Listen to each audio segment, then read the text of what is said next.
Meanwhile, Simone Biles, the greatest gymnast of all time undoubtedly, has reignited the mental health debate. She's pulled out of the women's team final mid-competition. She has also now announced that she's not going to take part in the individual event.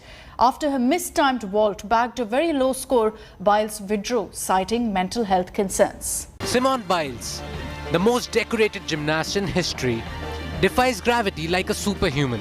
But even the near-perfect heroes are fallible. Her bid for a record 6 gold medals at the Tokyo Games ended abruptly when she dropped out of the women's team final after one vault, citing mental health concerns.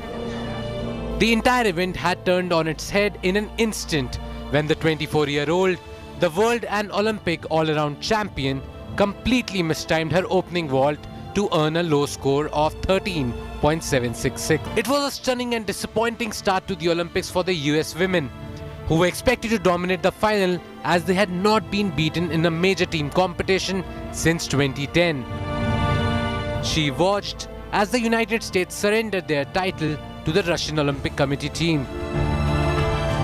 And few hours after the competition ended, Biles told reporters she felt she didn't do her job and that she let the team down.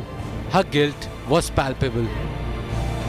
I just felt like it would be a little bit better to take a back seat, work on my mindfulness, and I knew that the girls would do an absolutely great job, and I didn't want to risk the team a medal for kind of my screw-ups because they've worked way too hard for that. So I just decided that those girls need to go in and do the rest of the competition.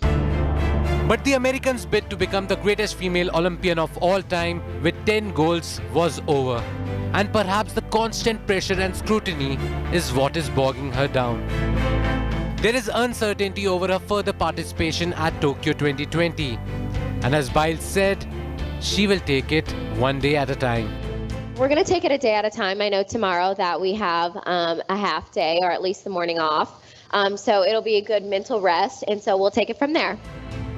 Like fellow Olympian Naomi Osaka, whose own surprising loss occurred hours before Biles' withdrawal, Biles has spoken about the mental toll competing at the highest level has taken on her. Biles' situation highlights how mental health challenges can affect even the greatest. And it remains to be seen how the greatest gymnast of all time responds to this crisis. Sports Bureau, India Today. And we'll get you all the action from the Tokyo Olympics here on India Today in the coming hours.